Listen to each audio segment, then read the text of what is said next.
Somewhere behind high concrete walls, a quiet contract was pulled from a vault. It contained a single, humiliating clause that, for 20 years, held an entire Air Force hostage. Every single jet engine sold under this deal came with a digital lock and a foreign maintenance team that held the only key. If a turbine cracked, domestic engineers were not even allowed to touch the metal. If a flight computer malfunctioned, foreign technicians had to be flown in at exorbitant rates just to turn the screw, and whenever a geopolitical crisis erupted, the shipments of spare parts mysteriously slowed to a crawl. Foreign suppliers smiled, collected billions in cash, and believed they had secured a permanent customer who could never, ever fly without their permission. They thought the buyer was trapped. They thought metallurgical physics was a fortress no newcomer could breach. They were completely wrong, because while the suppliers treated their customer like a dependent client, something far darker and more determined was being planned in the shadows. To understand how this industrial counterattack completely shattered the global aviation hierarchy, we first need to look at the day the leash was pulled too tight. It happened during a tense regional standoff. Dozens of frontline interceptors sat on the tarmac, their wings loaded with live munitions, ready to scramble. Then, the warning lights flickered on. Multiple imported engines suffered compressor stalls during routine spool-ups, grounding an entire wing of aircraft when they were needed most. The military leadership urgently demanded emergency spare parts and technical support from their overseas supplier. The response was cold, bureaucratic, and deliberate. The supplier stalled, demanded new political concessions, and quietly doubled the price of every single replacement turbine blade. The message was unmistakable. You may have built the airframes, you may have painted your flag on the tail, but we own your sky. That single afternoon destroyed any lingering illusion of international partnership. In an emergency meeting behind closed blast doors, a furious directive was signed. The order was simple, absolute, and terrifyingly ambitious: tear out every foreign powerplant, stop all dependency contracts immediately, and build an engine that surpasses the master in every single metric. If you want to track the hidden technological shifts rewriting global power, take a quick second to subscribe, because the real industrial war is only beginning. The decision was made, but the reality was an absolute nightmare. Jet engines are not just complex machines, they are the most demanding thermal puzzle in modern human history. Inside the core, temperatures exceed 1600 degrees Celsius. Hundreds of degrees hotter than the melting point of ordinary steel. Turbine blades must spin 15,000 times a minute while enduring centrifugal forces that make a single blade pull with the weight of a double-decker bus. If the molecular structure of the metal is off by a fraction of a millimeter, the blade shatters into thousands of supersonic fragments, turning the entire aircraft into a flying grenade. The newly assembled engineering teams had no multi-generational metallurgy labs, they had no historical flight test databases, and worst of all, every major Western and regional power placed a strict technological blockade on high-end aerospace alloys. They were completely cut off from the global supply chain, so they did what no foreign analyst expected. They treated the project not like a corporate contract, but like a national survival campaign.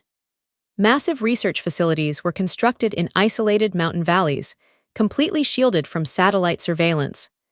Over 10,000 material scientists, metallurgists, and laser engineers were pulled from universities and industrial plants across the nation. For the first 4 years, every single test ended in violent failure. Engines caught fire on test stands, turbine discs cracked under sustained pressure, prototypes vibrated so violently they tore their own mounting brackets apart. Foreign defense journals published mocking articles, claiming the project had burned through $20 billion with nothing to show but a pile of melted titanium. The foreign suppliers watched the smoke from afar and assumed their monopoly was safe forever. They did not realize that with every blown-up test bench, the engineers were quietly gathering the world's largest dataset on superalloy failure limits. Then came failure number 1001. Instead of casting the blades using traditional Western methods that required rare chemical binders, a young team of laser specialists attempted an entirely unproven technique. precision additive manufacturing with single crystal superalloys. They built the blade atom by atom, aligning the crystal lattice structure in a continuous, unbroken chain. When they placed that new blade inside the combustion chamber and pushed the throttle past maximum thermal load, the dials spiked into the red zone. The engineers held their breath, waiting for the familiar metallic crack. Silence. The blade didn't deform. The temperature climbed higher, 1700 degrees, and the telemetry remained rock solid. They had not just replicated the foreign design. They had unlocked a crystalline strength that traditional casting could never achieve. The breakthrough triggered a massive, secret industrial pivot. Hundreds of high-precision multi-axis machines were deployed across automated factories, working 24 hours a day behind air-filtered walls. They redesigned the entire internal airflow, integrating advanced ceramic matrix composites to slash the overall engine weight while drastically increasing thrust. Then came the ultimate test. On a cold morning at an undisclosed airfield, a twin-engine stealth fighter rolled out onto the runway. Underneath its dark composite skin, the foreign engines were completely gone.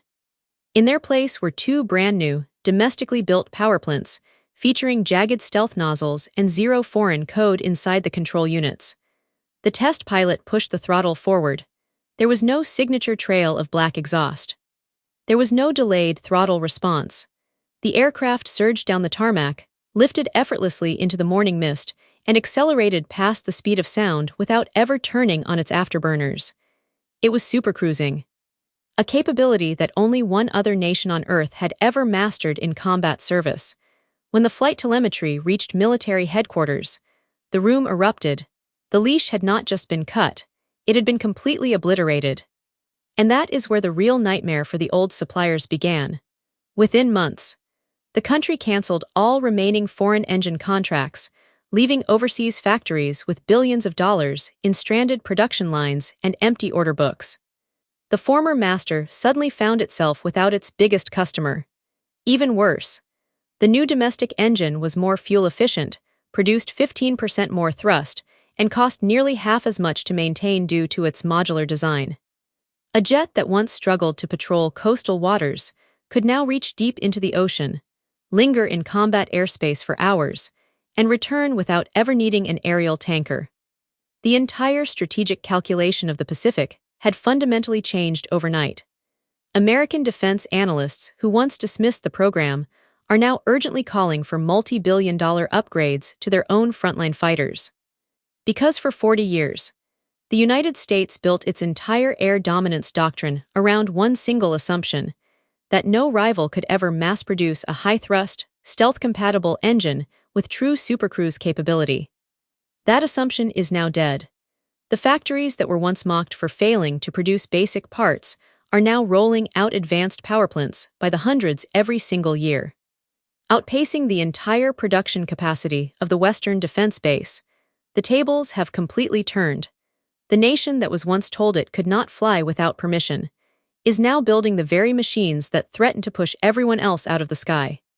And as the next generation of hypersonic and variable cycle engines begins testing behind those same mountain walls, the world is left with one chilling reality: when you push an industrial titan to the brink of humiliation, you do not keep them weak, you simply force them to become unstoppable.